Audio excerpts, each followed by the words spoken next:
Hello and welcome to another episode of Motorsport Speak, a motorsport podcast brought to you by Motorsport Week and motorsportmonday.com. My name's Dan Lawrence, and as ever, I'm joined by our editor Taylor Powling to talk all things Formula One. We had our last race before the summer break, the Belgian Grand Prix, and it was a bit of a belter. 3 cars crossing the checkered flag within 1.1 seconds of one another, but only 2 of them making the final result. George Russell initially led an emphatic Mercedes 1-2, incredible, unlikely maybe, and unsurprising Mercedes 1-2 after executing an incredible one-stop strategy race.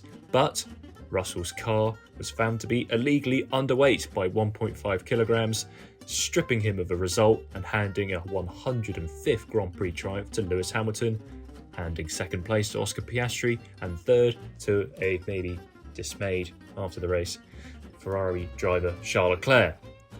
So let's jump into all of that and look ahead to the summer break and beyond. But Taylor, first of all, how are you? And second, did you enjoy the race?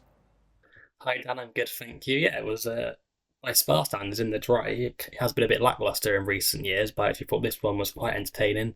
Helped that we had that, different strategy element at the end, because I think otherwise, got to the midway point, and I remember saying to you, Hamilton can win this, because early on, you were just suspecting that the McLarens, obviously Piastri was the head McLaren at the end of the opening lap, you kind of just thought him or Verstappen would come through and either one of those two teams would win.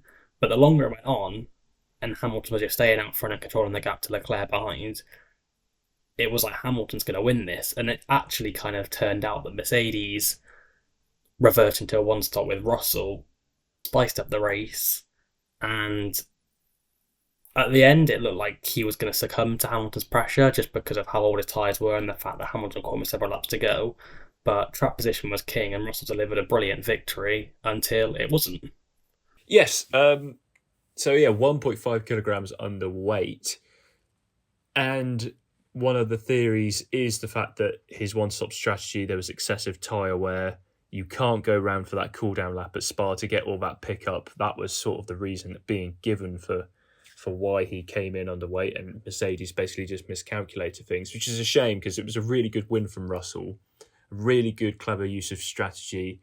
He rolled the dice. He wasn't in the picture for the win, but his tyre life was good. He had what he said in the press conference. He had a gut feeling that he had to go with, and it really paid off for them, and he was able to nurse those tyres to the end.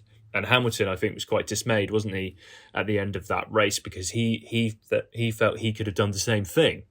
But I think what was good is that we had a disqualification for a winner, and the person who inherited the win deserved it just as much. Hamilton drove a really, really good race. As you said, we were expecting the McLarens, Verstappen to charge through and be the cars in contention. But Mercedes, after having a really tricky Friday, obviously in the wet, they did a good job in the wet qualifying, but they weren't really sure where their pace was. Ferrari and Leclerc thought that they were on the same pace as Mercedes, which kind of tells you that they weren't really thinking they were in contention for the win. But on Sunday, the work that Mercedes had done with their setup, they had the car to deliver the goods, and they were quick. And I think even if maybe McLaren and Verstappen were quicker at getting through the field, if they were able to do that, I think they still would have struggled. Mercedes had a really, really quick car. They've won 3 and 4 races. Hamilton's now won 2 races this season. He's the only repeat victor other than Max Verstappen this season, which is something. I mean, if you look at the where Mercedes have come, their turnaround, I think Russell, as the lead Mercedes driver in Bahrain, was over 40 seconds. I think it was 46 seconds from Verstappen's winning result in Bahrain, and they've turned that around to win 3 in the last 4. Verstappen hasn't won a race in 4. He hasn't been on the podium in back-to-back races, which you told me on our way back from Spa, the first time since 2019. An incredible stat. 6 races now, the pole sitter hasn't won.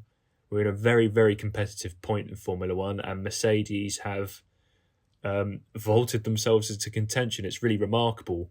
And I asked a question to George Russell in the press conference on Sunday. Does he think that the second half of this season, after the summer break, is a good point for Mercedes to put the building blocks in place to challenge for the title next year? In a similar fashion of McLaren, I guess. McLaren had that really good improvement last year. This year, they're challenging for at least the Constructors' Championship. And George Russell said that for sure, yeah, next year, why not? There's a title run to be had. And I think it is a really remarkable turnaround from them. Just your thoughts on Mercedes' resurgence. Yeah, no, you're exactly right. I think this is all lined up for a 2025 title challenge from Mercedes, and from Russell's position, that's really tantalising for him because obviously next season we're kind of all expecting with Hamilton going to Ferrari for Andrea Kimi Antonelli to hop in alongside him. And if Mercedes continue on this run, obviously winning 3 of the last 4, they'll definitely be in contention. And you have to back Russell's experience against a rookie like Antonelli, especially one that's been kind of accelerated through the junior ladder and has very minimal experience in F1 cars. So yeah, if you're in Russell's position, even though you have the short-term heartbreak of losing this Spa win, in the long term, I think it just bodes really well. Yeah, 100%. And I think Russell has that level-headedness and he's operating at a level this year. I mean, arguably he could have 3 wins this season. Obviously, he picked up, or even more, he could have 4.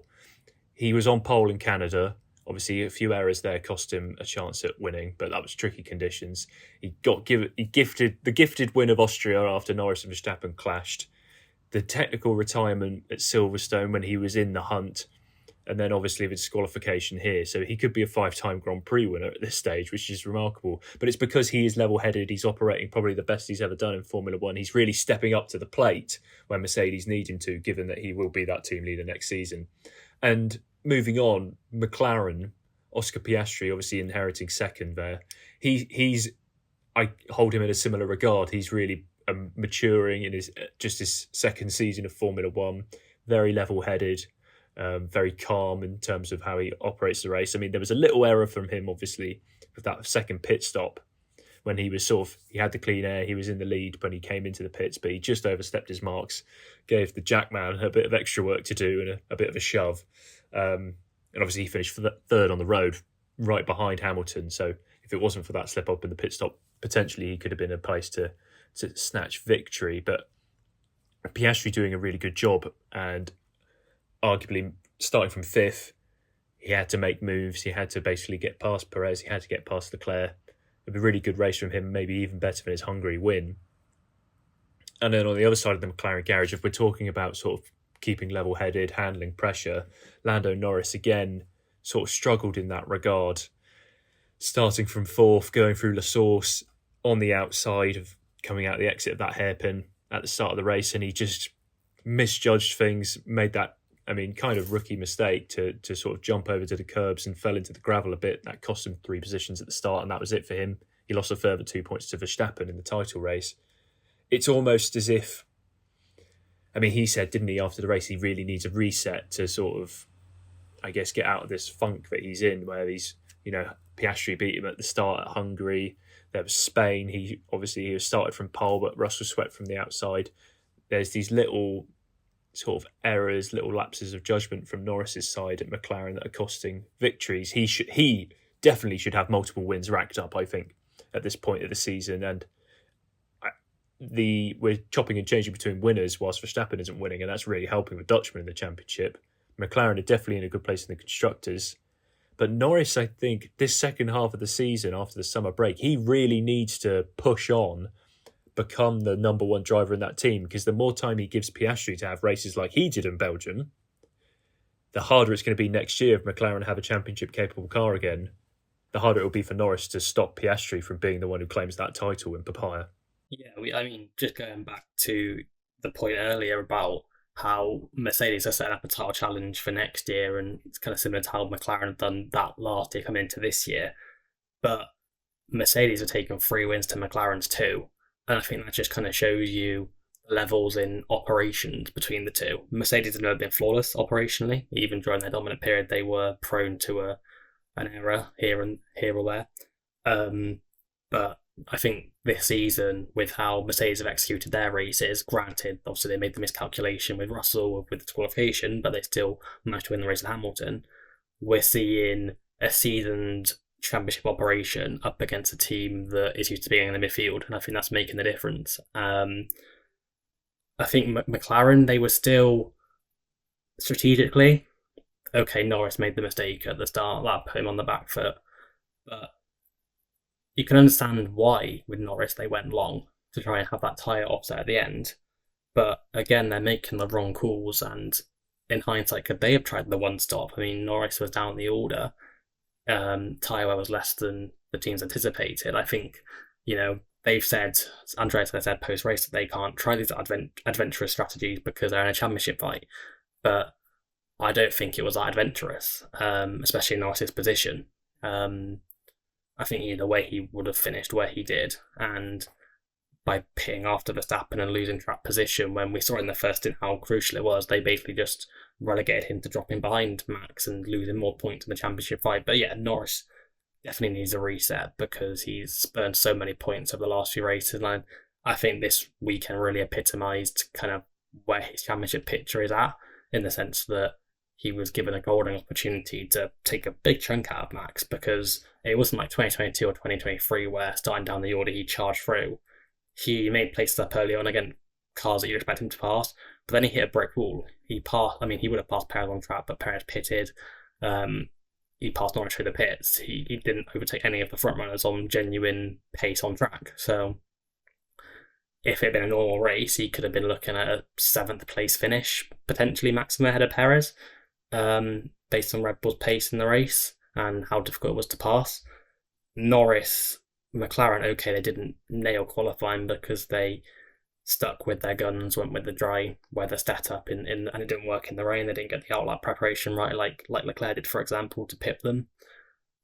But if he'd have got through that opening lap just in 4th, he'd have been in such a good place because he'd have been behind a Ferrari, which you'd expect him to pass at some stage, as Piastri did later on. And Hamilton, I mean, he would have cleared Perez quite easily, as everybody did among the leading cars, and then he would have just had a 1v1 against Hamilton at the end, which the McLaren was probably a quicker car this weekend or last weekend. So I do think, the breaks come at a really good time for Norris, not so much for Piastri, and I kind of think in the middle for McLaren, just to recollect their thoughts. It's still a positive weekend. They took points out of Red Bull. With Perez staying on, it looks like they're going to take the constructors at least to the wire, if not on current form, definitely nick it. But in terms of, when everything's reset next year and you'll have Mercedes will look like they're going to be a genuine threat from the outset. Ferrari with, if they can get on top of their bouncing issues and with Hamilton on board, they could be back in that fight. McLaren really do need to kind of get on top of things strategically and both driver-wise. Yeah, 100%. Obviously, you mentioned Ferrari there. They need to get on top of their bouncing. They're still struggling for form, and they are sort of nailed on as the 4th fastest team. Leclerc started from pole, but slipped back to 4th on the road and 3rd after Russell's disqualification. And he was really sort of dismayed after the race. He didn't really take any positives from it. He was kind of surprised, as we all were, I think, with Mercedes' pace, Charles Leclerc was. And he was. I think he's looking forward to the break more than anyone. Ferrari really need to sort of quickly figure out their issues, get them sorted sooner rather than later, so that they can have a good platform to start with next year. You don't want them searching for too many answers over the winter. But yeah, it was a case of both him and Sainz. I mean, Sainz starting on a hard tyre.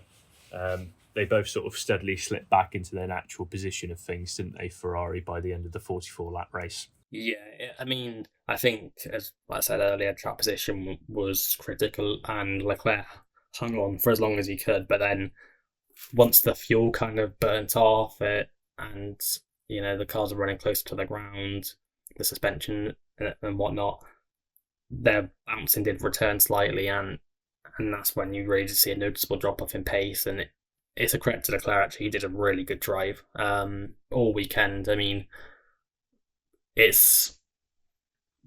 has these weekends where he'll have a run where he's kind of a bit off the boil, and I think part of that was due to Ferrari doing experiments in the summer. But both Hungary in the race and the whole Belgian weekend, he then reminds people why Ferrari put so much faith in him, because he does pull out these miraculous moments, and he had no right, even in the wet, which can be an equaliser, he had no right putting that car second in qualifying and pole position. In the race, got a great start. It's not often, I think, you see a car lead from pole at Spa just because of how it worked going up through Eau Rouge and down the Kemmel Straight. You'd usually lose position, but he nailed that. Was a bit powerless against Hamilton once DRS was enabled, but to his credit, I mean, he even fooled me into thinking he could genuinely win the race when, for that first and middle stint, he was kind of situated about 2 seconds to 3 seconds behind Hamilton, so it wasn't like a huge gap. He was just kind of controlling it, and it wasn't as if Piastri was gaining with him either. But yeah, as soon as we got to that last stint, I think once the fuel burned off, Ferrari's true, genuine pace came to the fore, and he couldn't do anything against Piastri. And the fact that he was able to keep Verstappen and Norris behind is a testament to how strong his drive was, because he was absolutely flawless all weekend, and I'd say go as far as to say he was my driver of the weekend. Yes, yeah, a fine drive from McLaren, sort of amid adversity. Verstappen, again, had another fine sort of Sunday performance. As we said, he's extended his championship lead by a further 2 points over Lando Norris, starting from 11th with the grid penalty. I mean, Verstappen was in a league of his own in the wet qualifying. It was quite remarkable. Wasn't able to charge through as he could do with the dominant cars he's had of previous seasons at Spa.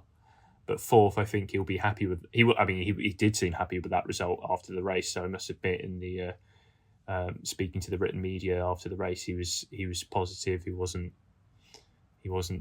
Let's say it was the opposite side of the coin from how he was in Hungary. But still, I think again for Red Bull, the breaks come at a good time because they've gone on this run where they've been beaten and Verstappen's been beaten. And they need to regroup and see if they can rekindle it's probably the form they had at the start of the year, that's gone.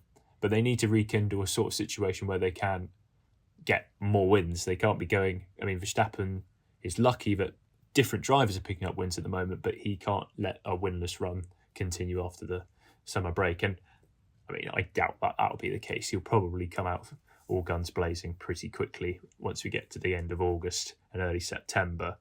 But the other side of the Red Bull garage, we often talk about this. We talk about it seemingly after every Grand Prix, but it is sort of the reality of the situation. Sergio Perez. He had a really good opportunity at Spa when we all thought that this could be his last drive for Red Bull or what have you.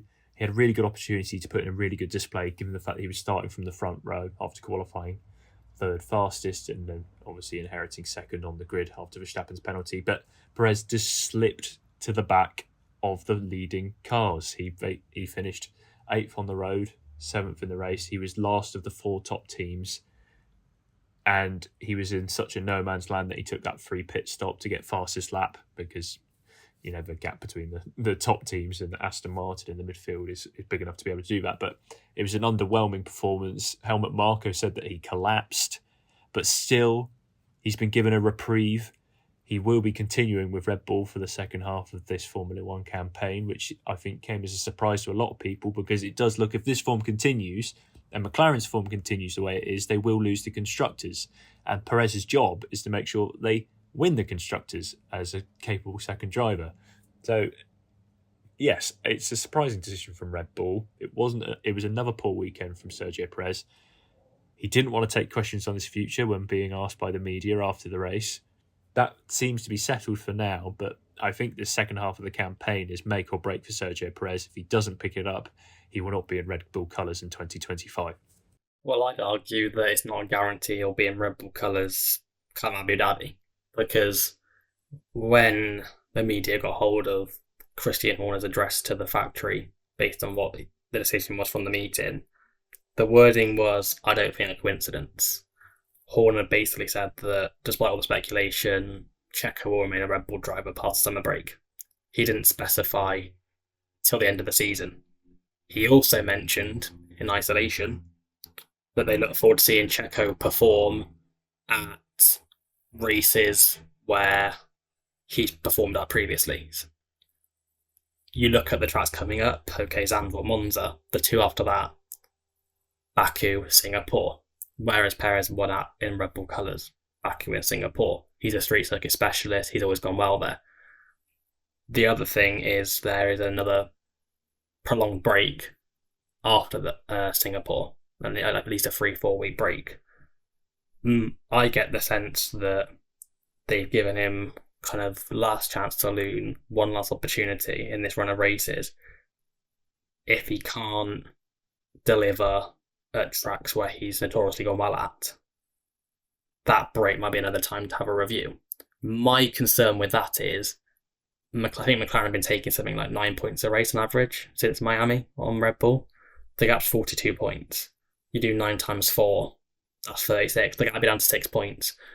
I think, say you get to that point, roughly, in the autumn break, and you come to a decision, I think it's an even more complicated one, because do you stick with the tried and tested option in Perez, who his confidence and morale's at rock bottom and he's not delivering the results, or put someone in the car that's not driven it before when you're in a tight championship battle? So that's why I don't get why they're giving him this extra chance, this extra potentially 4 races, because he's performing at such a bad level, 28 points in 8 races, 3.5 points a round in that time, that they've got nothing to lose.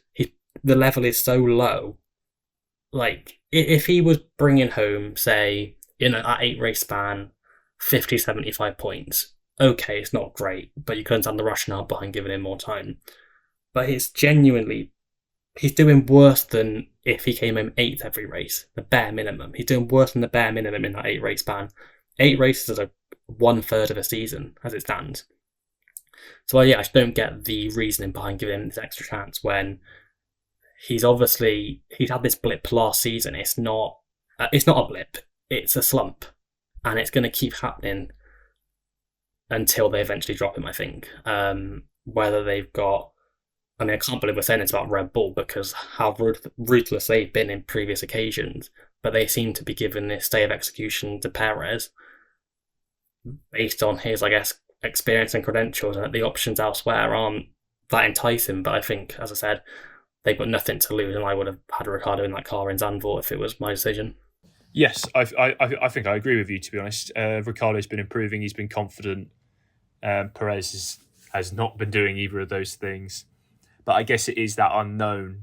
They don't have a driver in their stable that they know would immediately raise the ceiling of that car. If, for example, if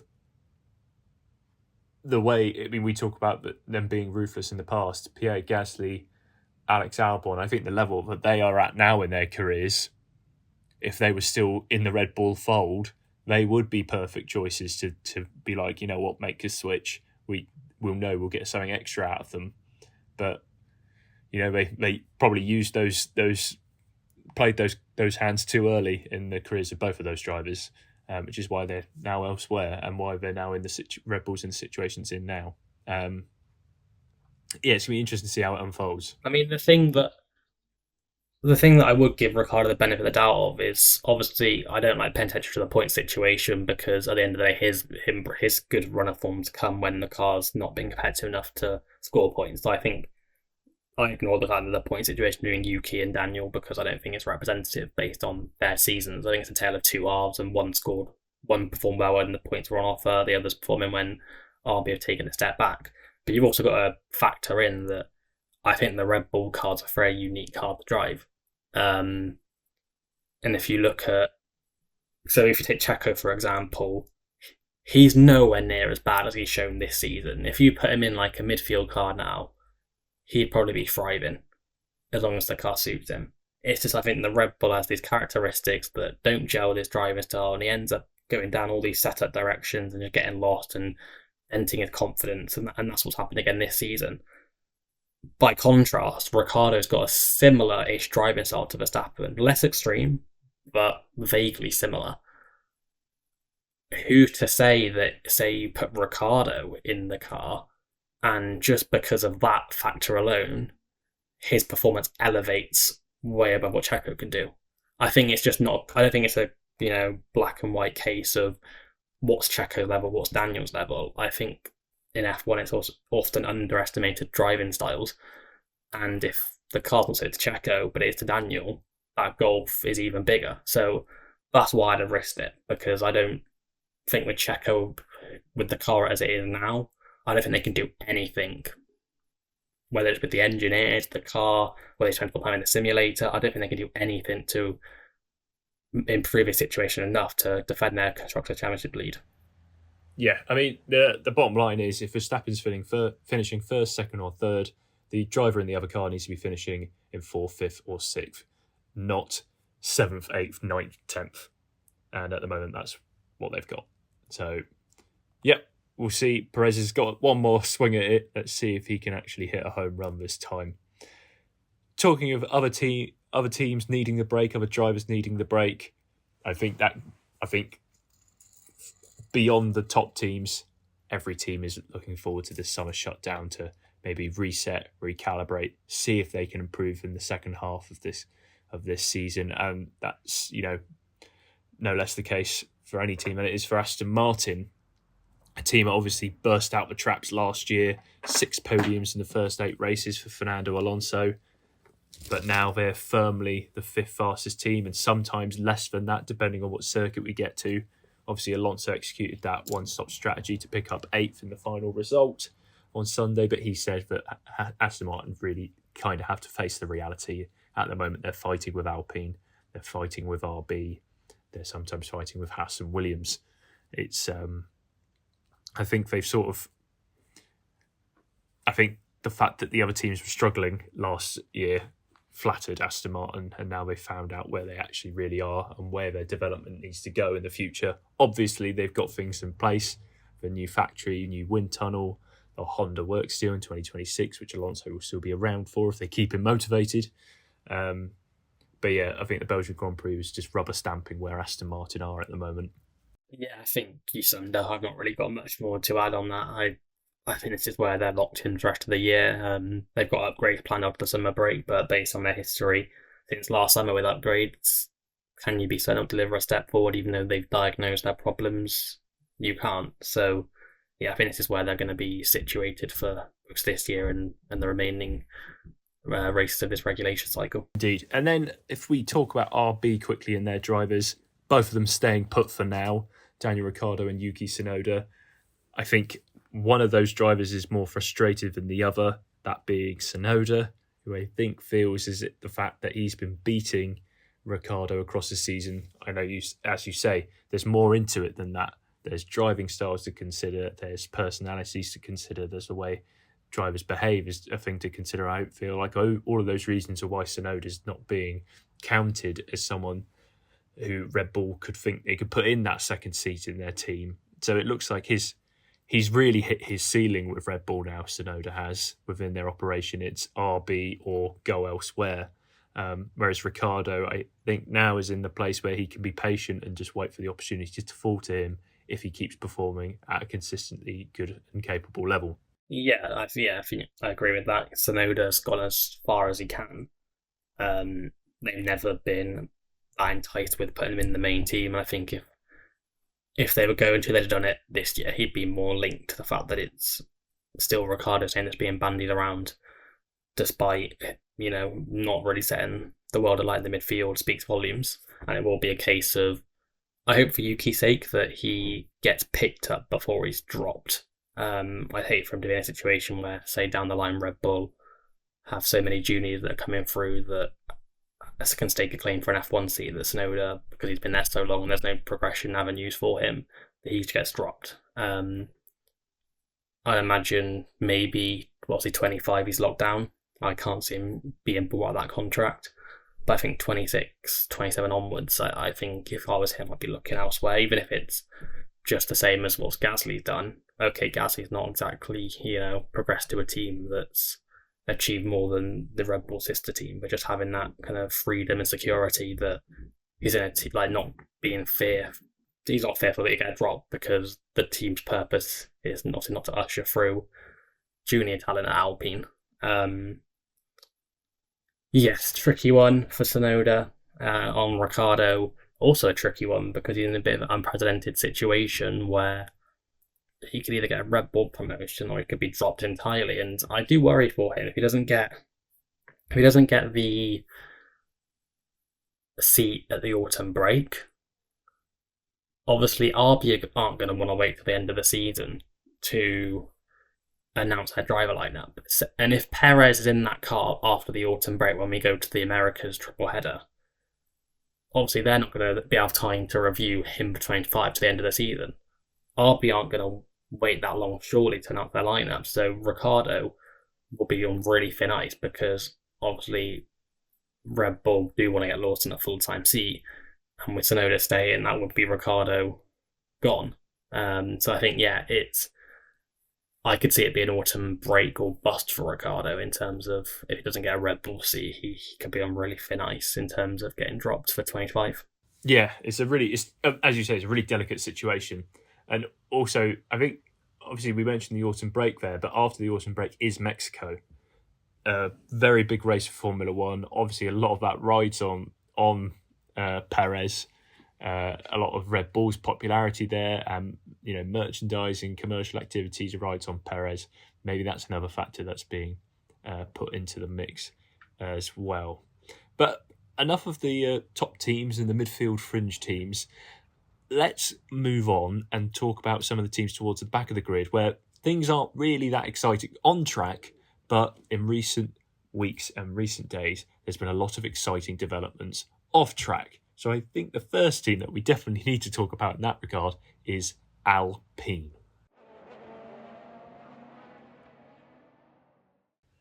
So there's been a lot of change at Alpine in the recent weeks and days. We knew for a while, or there was at least rumours, whispers in the F1 paddock, that Alpine was looking to get rid or cease operation of its Formula One power unit manufacturing in Viry-Châtillon in France and instead become a Mercedes customer team. Now, fast forward to Friday, ahead of the Belgian Grand Prix and in the team representative press conference, Bruno Faman all but confirmed that that was the case. That Alpine is looking to restructure its Formula One operation, no longer be an OEM, and convince the staff, which obviously has a strong union presence in France, the Viry staff needs to convince them to no longer work on Formula One power units and instead divert their resources to the Alpine sports car brand. Moreover, Bruno Faman announced that at the end of August he's going to step down as Alpine team principal to go back to focusing on Viry full-time to ease this transition period. And since then, it's been confirmed that Hi-Tech founder Oliver Oakes will succeed him as team principal. A lot of change at Alpine, it has to be said. And I'm not sure it's going to make them stronger as a Formula One team. Potentially it will. I mean, the Mercedes engine will be a lot better than the Renault one that they have at the moment. But it's just these constant upheaval that the team goes through, constant changes in the way it's operating, constant changes in who's in charge. The fact that they've gone for the Hi-Tech founder and Oakes as team principal is intriguing. The conspiracy theorist within me thinks, why is the man who tried to lead his organisation into Formula One with the FIA tender process last year, why is he now being installed as a team principal at a team? If you get rid of the Viry element of Alpine, Enstone becomes much easier to sell. Is that where we're heading? It seems to be a bit of a mess. Or what's your take on Alpine? I mean, yeah, you've summed it up brilliantly. It's another overhaul. Let's see what this one brings. I mean, it is sad to see Viry kind of stop producing F1 engine. All that's what looks like it's going to happen. For 2026, losing Renault as a name, and obviously Alpine Renault own team, but the actual Renault kind of name will be pretty much gone.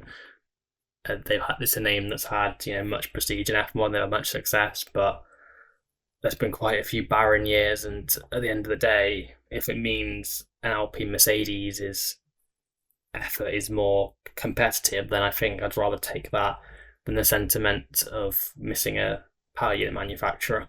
Yes. I mean, what's your thoughts? Do you think that this is Alpine's move to make sure that their F1 future is secured long term, or do you think that this is the start of them fully removing from the sport entirely? It is an interesting one that they've hired the Hi-Tech owner as a team principal when Hi-Tech were interested in F1 entry. And you'd have to presume if High Tech had entered F1, it would have been, they would have saw a Mercedes customer power unit. So, although Faman said that Alpine are committed to F1 because supposedly it helps their brand, I don't particularly know how much. I don't see why many people would choose an Alpine road car over other brands, especially when, they're effectively dropping their F1 engine operation. But there we go. I don't think you can rule it out. I think if they were to be approached with a relevant offer that kind of hit everything they wanted, I think in terms of both kind of the money on the table and also who it was, I think they would entertain it. I just don't get the sense that no matter whatever they say, I don't get the sense they're committed, because at the end of the day, with their results of the last few years, how can you be? And if they end up in 2026 with a Mercedes engine, but they're behind all the other Mercedes-powered cars, what point? What's the point anymore? They could sell the team for a good amount. So yeah, I don't think it's one that will necessarily develop overnight, but I think kind of get to 2026, that'll have a lot of weight on what Alpine do as a Formula One entity. 100%. And someone who's escaping all this is Esteban Ocon, who announced that he will be a Haas driver, or moreover, Haas announced he will be with them for a multi-year deal. He will partner rookie Ollie Behrman next season. And you were saying on Motorsport Weekend and Motorsport Monday just how this is a great move for both parties. Do you want to just talk a little bit more about Ocon to Haas and why you reckon it's such a good fit? Well, I just think in terms of, I wrote it in the piece and basically said both on the magazine and the website, that Ocon had been with the Renault own team on a full-time permanent basis since 2020, and the team's obviously just progressively gone backwards, kind of hit a low point this year, starting the season in Bahrain with the slowest car. It just felt like a natural endpoint for both, and I'm kind of glad they both recognised it rather than just kind of progressively going with it. And then from Haas's perspective, they're an interesting team because obviously they're the smallest team on the grid, still the newest team on the grid, and in the past I've had a lot of criticism levied at them for not, particularly having much aspiration beyond just being a midfield team. But judging from what Magnussen's been saying about his exit, he feels like there's real momentum behind that team now with Komatsu in charge. It feels like Gene Haas is starting to maybe put his hand in the pocket a bit more, and they are actually trying to, not make the inroads to be a championship winning team because that's out of their domain, but to be back to their 2018 level of top in the midfield. I think that's a very viable possibility under their current business model. And Ocon, for me, he's a driver like Hulkenberg. Haas in 2022, the car probably deserved better than what it got with Magnussen and Schumacher behind it. Since Hulkenberg came in last year, we've kind of seen the importance of having a driver in the midfield that raises that ceiling, someone who can defy the car's expectations in qualifying, get a higher starting position, and then convert it in the race. That's what Hulkenberg did. That's what they're losing to Sauber next year. But in Ocon, you've got someone in a very similar mould who, it's a very unique asset for Ocon that he's still young at 27, but he has so much experience, and he also has race winning experience. He'll be the first time Haas has fielded a race winner in their history, which is no, small thing. I mean, his win was in fortuitous circumstances, but he's still an F1 race winner. Not many people can say that when you look at how many people have actually been in the sport. And yes, his teammate record, a bit dubious. He's had clashes. Have they all been his fault though? No. Does it happen frequently? No, it just gets better when it does happen because he seems to be the one that's involved whenever these kind of incidences do occur. And I just think for bringing in Behrman as a rookie, he's been really impressive in his F1 outing for Haas, and he was mega impressive when he jumped in the car in Saudi Arabia for Ferrari and got 7th. But let's, temper expectations. He's a rookie. He's going to have moments where he struggles or weekends where he's not on the pace. And unlike when Haas previously ran 2 rookies, this time around they're going to have someone with Ocon's experience who, okay, if Bennon's having an off weekend, you've still got Ocon who's going to be there and hopefully deliver points. So, and also it's a good benchmark for Behrman because Ocon is unbelievably fast in the one lap. So yeah, that'll be a really good testament to how good Behrman is, how quickly he adapts, and just that youth and experience lineup, but not obviously in Ocon's case not too old. I just think it's a really good fit. Yeah, and I mean even for Ocon just to be jumping into a situation where things seem to be steadier. There's no sort of Gene Haas is, he's consistent in the fact that this is his team and it will always remain his team. Komatsu's brought in a really good sort of positive energy to that operation, so it couldn't be any more different to an OEM making snap decisions or just constant changes as Alpine. So it's just a nicer situation for Ocon to be in. But talking from positive situations like the one he's jumping into at Haas to maybe more, I wouldn't say negative situations, but maybe evolving situations. Sauber and what will soon be called Audi went through a major upheaval as well ahead of Spa. We knew that Andreas Seidel and Oliver Hoffmann were at odds with one another about how to run the Audi F1 project, and neither one of them really wanted to see the other working there. Audi answered both of their wishes, dismissed them both, and has now placed Mattia Binotto in charge of bringing Audi into Formula One in a successful fashion, or as successful as possible. 18 months ahead of their entry into the sport, it's a move that I guess if they wanted to make it, they needed to make it sooner rather than later to make sure that Binotto could be effective and actually make the changes he needs to make in good time for them to come onto the grid in 2026. What do you think about Binotto? I personally think it's quite a good choice. He's had decades of experience at Ferrari. He's experienced the pressure of working with the biggest name in not just motorsport, but I guess in the automotive world, essentially in Ferrari, handling that pressure and leading that team. Yes, it didn't end quite the way that he wanted to, but he took them through a tough period in 2020 and 2021. He brought them back fighting in 2022. Couldn't quite get it over the line, and that's obviously why he was let go by Ferrari in the end. But he seems to be a man with enough experience to potentially... He knows what an OEM big team needs to look like. So hopefully he can make Audi into that. But what are your thoughts on Binotto at Audi? I think any type of restructuring that removes there being too many cooks in the kitchen with Audi is a good situation.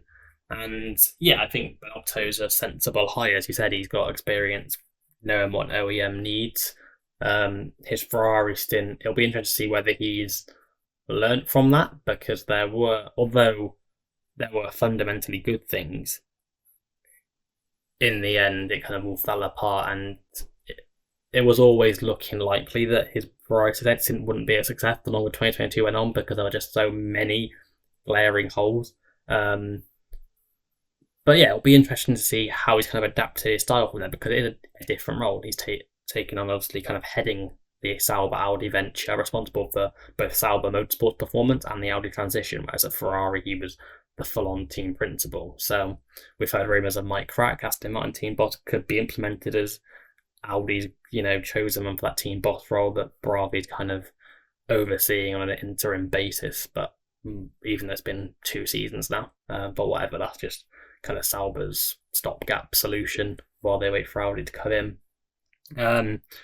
He's got great pedigree behind him, Binotto. He's certainly no slouch, but it remains to be seen, obviously, how he'll get on, because it will take several months for him to kind of go into Sauber, see what Andreas Seidel's done, and either build on that, make changes.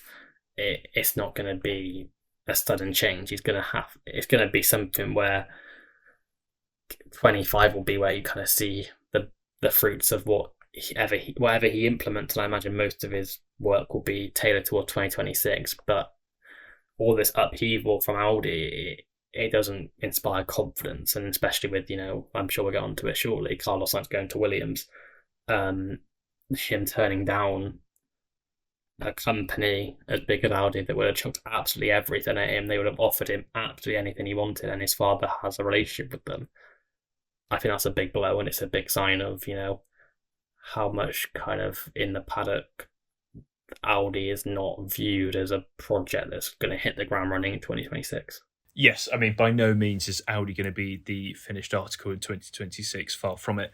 Even with this change they've made, Binotto has a big task on his hands. And as you touched on it there, Carlos Sainz moving to Williams, all of this turmoil at his other options, Alpine, Sauber, it's almost as if that's turned him towards Williams. He's signed a multi-year deal. James Vowles has said it's one of the biggest accomplishments in his career to grab someone like Sainz for a team such as Williams in the face of a competition such as Audi, as you said, a massive manufacturer. But I don't see it personally as Sainz is just picking the only good option available. I know on paper that is what it looks like, and essentially it kind of is only what it looks like. But I think it's more than that. I think Sainz has picked a team it's at the start of what could be a really good journey. And I think that is down to James Vowles' conviction and his determination to make Williams a great team again. He was saying, obviously, to the select media, including us, we were invited to Williams's motorhome on Sunday at Spa for Vowles to sort of talk us through what's going on at Williams. There's 300 new staff that have been brought into the team. He's brought in senior figures from rivals. They're putting eggs in their 2025 basket, their 2026 basket, their 2027 basket. They're going all guns blazing to make sure that they are a successful team in the future. They have their technical partnership with Mercedes, which means if we believe what we've read and believe what we've heard, they will have a strong 2026 power unit. Sainz is, I think we all know, he's referred to as the thinking Formula One driver. He's made, like, his wins at Silverstone, his wins at Singapore. He's really sort of flexed his motor racing brain, as it were, to be successful in those instances. I just think it's a very good Formula One marriage, and I'm really excited to see what Sainz and Williams can do in the future across his contract, which could be as many as 3 years. We don't know. We know it's at least 2, and it will be exciting to see how he matches up against Alex Albon. But I really like it as a move. I think it's a sign of where Williams have come from. They're no longer, yes, they've struggled this season, but the tightening of the Formula One field, how serious some teams are taking rebuilding. Williams are no longer these sort of also-rans at the back. They're really trying to do everything they can to move forward, and signing a 3-time Grand Prix winner in Sainz, I think, is a sign of that. Yes, definitely a Sainz of that. Pardon the pun. Yeah, I mean, a team that's ninth in the constructors is going to have a driver lineup of a 3-time Grand Prix winner and a multiple podiums finisher in Alex Albon. So Williams have made a massive coup. Firstly, tying down Albon when he had proposals elsewhere, as James told us, and Sainz, who had options also. It was clear that Audi wanted him desperately, and obviously Alpine entered the mix around June time. Yeah, you can see why they've committed, just listening to how James speaks about the project, the passion he has for it, and just I admire his openness, that he invited all the media, as you said, like us included, on Sunday morning, and also there was a virtual call yesterday that I attended, him talking about the site signing. You can really see there's momentum behind this project, and yes, we might not see any evidence of that on track in terms of their competitiveness this year or even next year. But I think 2026, 2027, even beyond that, Williams are serious about getting back to the front. They've hired over 250 people now since James arrived at the team, so their workforce is over 1,000. I think their communications or marketing department, one of the two, is now bigger than Mercedes, which is no mean feat for Mercedes as a manufacturer. And it's not just small names, they are hiring big names from every team. James is putting in the building blocks to make sure Williams do return to the front. And yes, a lot of teams have this attitude of, oh, we've got this plan in place. I mean, how many times did we hear about Renault's 5-year plan, 100-race plan, and that fell on deaf ears? But with James Vowles at the helm and the way he speaks, and there's actually actions to his words, makes you believe what he's doing. And as you pointed out, and I completely agree with this, Sainz choosing Williams is in the case of he doesn't trust Audi or Alpine with all their management upheaval. He believes in the Williams project, and the fact he deliberated over it for so long, and he told James he wanted to commit to a project with all his heart and soul. That's the exact quote.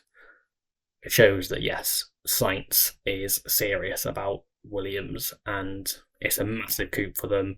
He's one of the best drivers on the grid on his day. In terms of just for Williams, I think he will accelerate that project because they've not had two world-class drivers in such a long time, and it's going to be a breath of fresh air, and I just really can't wait to see that partnership blossom. Same here. But for now, it's time for us to bring an end to our Motorsport Speak episode reviewing the Belgian Grand Prix and all the shenanigans going on inside the Formula One paddock. It's the summer shutdown now, the summer break, where we've got plenty of time to rest, reset and recharge, ready for the final 10 rounds of the Formula One season starting at Zandvoort towards the end of August. But for now, thank you, listeners, for taking part in our discussion by being our keen audience. Make sure you like, share, review the podcast on whatever platform you choose, be it Spotify, Apple Podcasts, YouTube. Taylor, thank you once again for joining me. And our listeners, make sure to keep up to date with Motorsport Week and Motorsport Monday. We're not going anywhere in the summer break. Not only will we keep talking about Formula One, but there's plenty of other series that we cover and capture. So make sure to stay tuned there. And stay tuned on our socials at Motorsport Week, at X, formerly known as Twitter, Instagram, Facebook, TikTok, YouTube. You name it. But for now, goodbye.